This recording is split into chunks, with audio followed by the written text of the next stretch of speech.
Praise the Lord. கிறிஸ்து இயேசுவில் பிரியமான என் அன்பின் சகோதரர்களே, சகோதரியர்களே, உங்களுக்கு என் அன்பின் நல்வாழ்த்துக்களை இந்த நாளில் நான் இந்த நேரத்தில் உங்களுக்கு தெரிவித்துக் கொள்கிறேன்.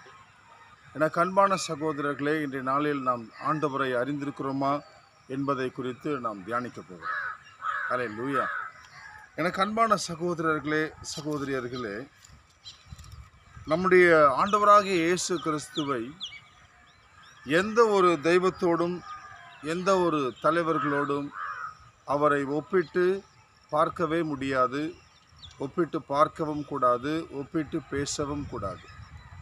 அப்படி இருக்க பல சகோதரர்கள் சகோதரியர்கள் எல்லா தெய்வங்களும் ஒன்று என்று இயேசுவை குறிப்பிட்டு சொல்கிறார்கள். எல்லா மதமும் ஒன்று என்று. முதலில் கிறிஸ்துவம் என்பது மதம் அல்ல, அது இயேசுவோடு கூடிய ஒரு அனுபவம். அல்லேலூயா. இயேசுவை மற்ற தெய்வங்களோடு ஒப்பிட்டு சொல்லவே முடியாது, ஒப்பிட்டு பேசவும் பார்க்கவும் கூடாது. ஏனெனில் எனக்கு அன்பானவர்களே, ஏனென்றால் இயேசு கிறிஸ்து உயிர் உள்ளவர், வாழும் கடவுள் அவர். அல்லேலூயா. அவர் உயிர் உள்ளவர், அவர் வாழும் கடவுள். அவரை அறியாததினால்தான் பல பேர் அவரை மற்ற தெய்வங்களோடு மற்ற தலைவர்களோடு ஒப்பிட்டு பேசுகிறார்கள். இயேசு கிறிஸ்து உயிர் உள்ளவர் என்பது, இயேசு கிறிஸ்து வாழும் கடவுள் என்று நான் பிரசங்கிப்பது உலகத்திற்கு வேண்டுமானால் அது பைத்தியமாக இருக்கலாம், மதீனமாக இருக்கலாம். ஏனெனில் அது அவர்களுடைய அறியாமை.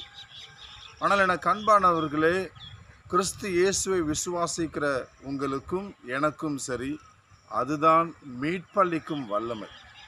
அல்லேலூயா. அதுதான் மீட்பளிக்கும் வல்லமை, அதுதான் ஞானம். எனக்கு அன்பானவர்களே, நீங்கள் இந்த நாளில் இயேசு கிறிஸ்துவை எப்படி அறிந்திருக்கிறீர்கள் என்பதை தான் இன்றைக்கு நாம் தியானிக்க போகிறோம். இயேசு கிறிஸ்துவை அறிந்திருக்கிறது என்பது என்ன? இன்னும் உங்களுக்கு விளக்கமாக சொல்லணும்னா, ஒருவேளை நீங்கள் பிறப்பால் கிறிஸ்தவர்களாக இருப்பீர்கள் என்றால் நீங்கள் கிறிஸ்தவர்களாக இருக்க முடியாது. இன்னும் விளங்கலையா? ஒருவேளை நீங்கள் கிறிஸ்துவ குடும்பத்தில் பிறந்ததுனால கிறிஸ்தவர்களாக இருக்கிறீங்க அப்படின்னா, ஒருவேளை நீங்கள் மற்ற மதத்தில் பிறந்தவர்களாக இருந்திருந்தால் நீங்கள் என்னவா இருந்திருப்பீங்க? அதுதான் என் கேள்வி. ஒருபோதும் இயேசு கிறிஸ்துவை பிறப்பினால் நம்ம அறியவே முடியாதா? அல்லது பிறப்பால் ஒருத்தன் கிறிஸ்துவனாக இருக்க முடியாது. வாழ்வால் தான் கிறிஸ்துவனாக இருக்க வேண்டும். அல்லேலூயா. பிறப்பினால் அல்ல, வாழ்வினால் மட்டும்தான். எனக்கு அன்புக்குரிய சகோதரர்களே, சகோதரிகளே, அவரை அறிகிறது என்பது அது ஒரு அனுபவ ரீதியான ஒரு உண்மை. யோவான் சுவிசேஷம் 1 அதிகாரம் 32வது வசனத்தில் நீங்கள் வாசித்து பாருங்கள். அங்கே திருமுழுக்கு யோவான் இவ்விதமாக சொல்கிறார்: நானும் கண்டேன், இவரே இறைமகன் என சான்றும் கூறி வருகிறேன் என்று திருமுழுக்கு யோவான் சான்று பகர்கிறார். நானும் கண்டேன். அல்லேலூயா.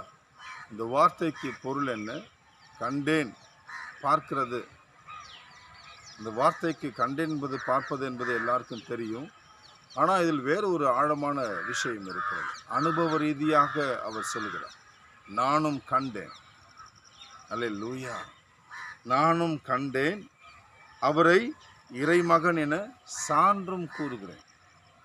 ஒரு விஷயம் நீங்கள் புரிஞ்சுக்கணும். இயேசு கிறிஸ்துவை ஒருவர் அறிந்து கொண்டால், இயேசு கிறிஸ்துவை ஒருவர் அறிந்து கொள்வதற்கு முன்பும் அறிந்து கொண்டதற்கு பின்பும் உள்ள வித்தியாசம் என்னன்னா, அவர்கள் சாட்சியாய் வாழ்வது தான் வித்தியாசம். அவரை அறிந்து கொண்டவர்கள் நிச்சயம் அவரை எங்கும் சொல்லுவார்கள், எல்லா இடங்களிலும் சொல்லுவார்கள், எப்படியாவது சொல்லுவார்கள். அவரை அறியாதவர்களால் சொல்லவே முடியாது. நீங்கள் இயேசு கிறிஸ்துவை அறிந்திருக்கிறீர்களா? யோசித்து பாருங்கள். ஒரு நாளைக்கு ஒருவரிடத்திலாவது நீங்கள் பேசியிருக்கிறீர்களா? யோசித்து பாருங்கள் என் அன்பின் சகோதரர்களே, சகோதரியர்களே.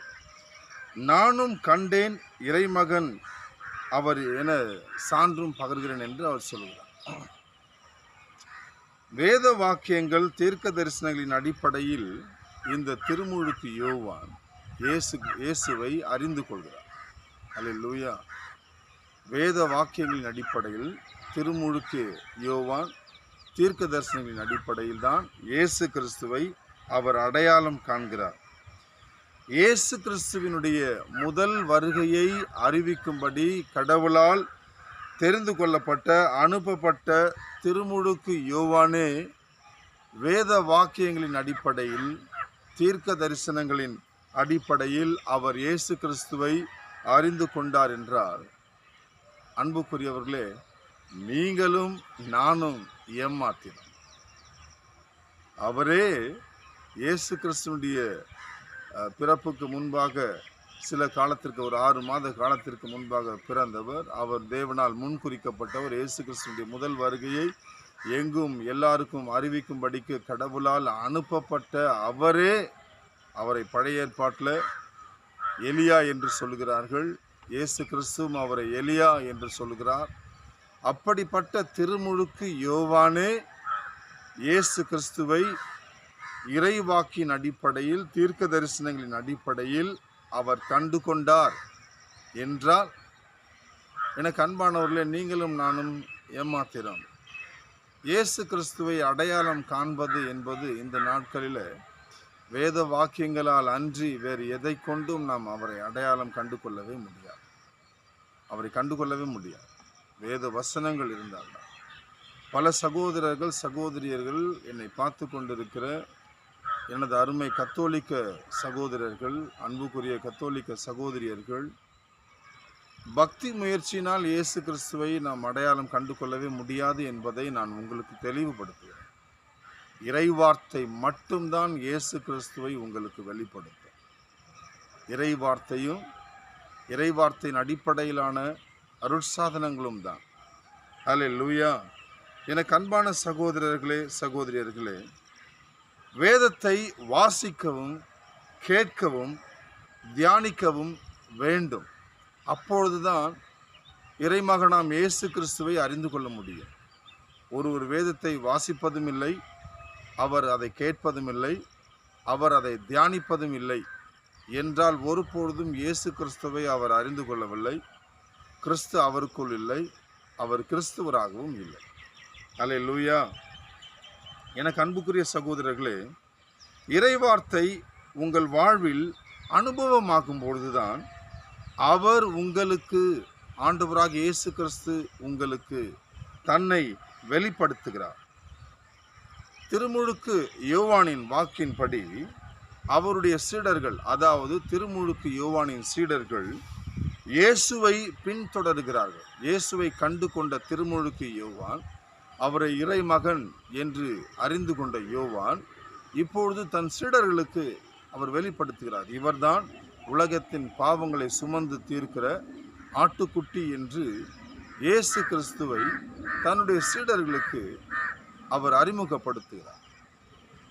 அதை கேட்ட திருமுழுக்கு யோவானின் சீடர்கள் இயேசுவை இப்பொழுது பின்தொடர்கிறார்கள். இயேசு அவர்களை பார்த்து, உங்களுக்கு என்ன என்று கேட்கிறார். என்ன வேண்டும் கேட்கிறார். அப்பொழுது அவங்க சொல்றாங்க, ரபி, நீர் எங்கே தங்கியிருக்கிறீர் என்று கேட்கிறார்கள். இயேசு கிறிஸ்து அதற்கு சொன்ன பதிலே கொஞ்சம் வித்தியாசமா இருக்கு. ஒருவேளை உங்களையோ என்னையோ பார்த்து கேட்டாக்கா நம்ம சொல்ற பதில் என்னவா இருக்கும்?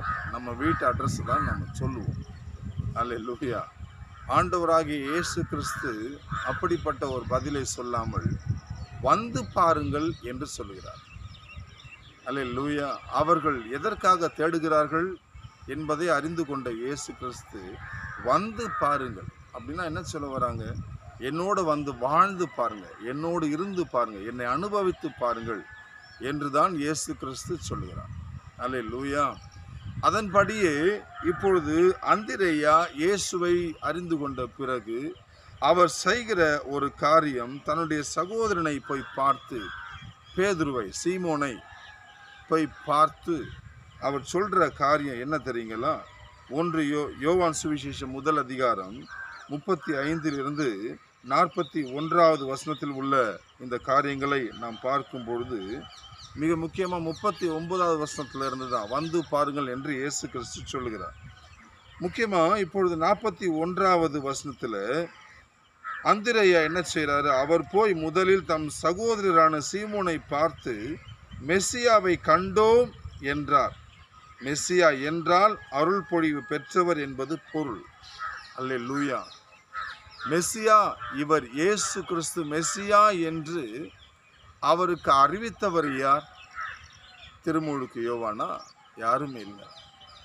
இயேசுவோடு அவர்கள் அனுபவ ரீதியாக இயேசுவை அறிந்து கொண்டதினால் இயேசு யார் என்று இந்த அந்திரேயா அறிந்து கொண்டார். மெஸ்ஸியா என்று அறிந்து கொண்டார். மெஸ்ஸியா என்றால் அபிஷேகம் பண்ணப்பட்டவர் என்று அறிந்து கொண்டார். அல்லேலூயா. அறிந்து கொண்ட இந்த மெஸ்ஸியாவை இப்பொழுது அவர் தன்னையும் அறியாமலே தன்னுடைய சகோதரனாகிய சீமோனுக்கு போய் சொல்லுகிறார். சீமோனை இப்பொழுது அழைத்து கொண்டு இயேசு கிறிஸ்துவனிடத்தில் வருகிறார். இயேசு கிறிஸ்து இப்பொழுது சீமோனுக்கு உன் பெயர் கேஃபா என்று பெயர் வைக்கிறார். உன் பெயர் பாறை, பேதுரு என்று பெயர் வைக்கிறார். எனக்கு அன்புக்குரிய சகோதரர்களே, இதையெல்லாம் நான் எதற்காக சொல்கிறேன் என்றால், நீங்கள் இயேசு கிறிஸ்துவை அறிந்து கொண்டவர்களாக இருக்கிறீர்கள் என்றால் உங்களுடைய வாழ்க்கை சாட்சிய வாழ்க்கையாக இருக்கும். இயேசுவை வாழ்ந்து காட்டுகிற, அறிவிக்கிற ஒரு வாழ்க்கையாக உங்களுக்கு இருக்கும். அதை விடுத்து நீங்கள் ஞாயிற்றுக்கிழமை சர்ச்சுக்கு போகிறோம், ஃபாஸ்டிங் ப்ரேயர் போகிறோம், மற்ற மீட்டிங்ஸ்லாம் போகிறோம் என்று அதோடு நீங்கள் நின்றுட்டீங்கன்னா நீங்கள் கிறிஸ்துவை இன்னும் அறிந்து கொள்ளவில்லை, கிறிஸ்து உங்களுக்குள் வரவில்லை என்றுதான் பொருள். அல்லேலூயா. இயேசு கிறிஸ்து உங்களுக்குள் தங்கி இருக்கிறார் என்றால், இயேசு கிறிஸ்துவை நீங்கள் அறிந்திருக்கிறீர்கள் என்றால், இறை வார்த்தையை நீங்கள் அறிந்திருக்க வேண்டும், தீர்க்க தரிசனங்களை அறிந்திருக்க வேண்டும், அதை வாசிக்க தியானிக்க வேண்டும். அப்பொழுது இயேசு கிறிஸ்து உங்களுக்குள் வருவார். நீங்கள் இயேசுவின் சாட்சிகளாக இருப்பீர்கள். அல்லேலூயா. நாம் இப்பொழுது ஜெபிக்கலாம். எங்கள் அன்பின் பரலோக பிதாவே, உம்மை நாங்கள் நன்றியோடு துதிக்கிறோம், உம்மை நாங்கள் ஆராதிக்கிறோம், உமக்கு நன்றி செலுத்துகிறோம். என் ஆண்டவரே, என் வார்த்தைகளை கேட்ட உமது பிள்ளைகளை என் தேவனாகிய கர்த்தாவே நீர் கண்ணோக்கிப்பார். யார் யார் இன்னும் உம்மை அறிந்து கொண்டோம் என்று எண்ணிக்கொண்டு அறியாமல் இருக்கிறார்களோ அவர்களுக்கு அவருடைய கண்களின் கட்டுக்களை அவிழ்த்துவிடும். எந்தெந்த குடும்பங்கள் உமக்கு இன்னும் சான்று பகராமல் இருக்கிறதோ, எந்தெந்த மக்கள் விசுவாசிகள் உம்மை அறிந்து கொண்டோம் என்று எண்ணிக்கொண்டு உமக்கு சான்று பகராமல் உமக்கு சாட்சியாக இல்லாமல் வாழ்கிறார்களோ அவர்களை எல்லாரையும் தொடும். வாலிப தம்பி தங்கையர்களை, சகோதர சகோதரிகளை தொடும். உமது சாட்சிகளாக அவர்களை நீர் எழுப்ப வேண்டும் என்று நான் வேண்டிக் கொள்கிறேன். அதற்கு அவர்கள் உம்மை அறிந்து கொள்ள வேண்டும் என்று நான் விரும்புகிறேன். இறை வாக்குகளை உமது பிள்ளைகள் எடுத்து வாசிக்கும் பொழுது என் தகப்பனுடைய கண்கள் திறக்கப்படட்டும், அவருடைய இருதயம் திறக்கப்படட்டும். என் ஆண்டவரே, நீர் அவர்களுக்கு வெளிப்பட வேண்டும் அப்பா. இயேசுவின் நாமத்தில் பிதாவே, ஆமென்.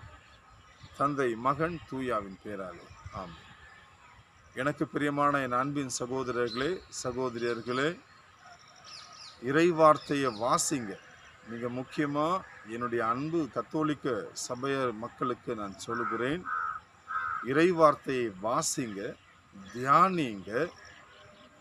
இயேசு கிறிஸ்துவனிடத்தில் அது உங்களை வழி நடத்தும். இயேசு கிறிஸ்து உங்களிடத்தில் வருவார். நீங்கள் சாட்சியாக இருப்பீர்கள். உங்களுடைய பக்தி முயற்சினால் ஒருபொழுதும் இயேசு கிறிஸ்துவை நீங்கள் அறிந்து கொள்ளவே முடியாது. அல்லேலூயா. இன்னும் நம்முடைய சபையில், திருச்சபையில் இயேசுவை அறியாமல் பல பேர் கிறிஸ்துவர்கள் என்று எண்ணிக்கொண்டு தான் இருக்கிறோம். உண்மையில் வேதம் அறியவில்லை என்றால் கிறிஸ்துவை நாம் அறியவில்லை என்று தான் பொருள்.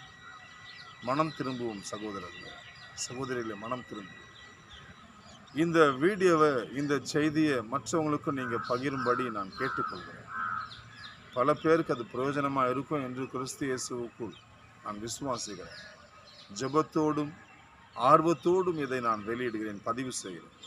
என்னை பார்க்கிறவர்கள் நானும் இயேசு கிறிஸ்துவை அறிய வேண்டும் என்று நீங்கள் விரும்புகிறீர்கள், இயேசு கிறிஸ்துவை அறிவிக்க வேண்டும் என்று விரும்புகிறீர்கள்னா, நான் எனக்கு மைக்கு பிடிச்சி பேச தெரியாது என்று ஒருவேளை நீங்கள் எண்ணலாம். கவலைப்பட வேண்டாம். இந்த மாதிரி வீடியோஸை நீங்கள் ஷேர் பண்ணாலே போதும். உங்களுடைய வாட்ஸ்அப் குழுக்களில் உங்களுடைய நண்பர்களுக்கு, நீங்கள் ஃபேஸ்புக்கில் இருக்கீங்கன்னா ஃபேஸ்புக்கில் இப்படி நீங்கள் ஷேர் பண்ணும்பொழுது அது பிரயோஜனமாக இருக்கும்.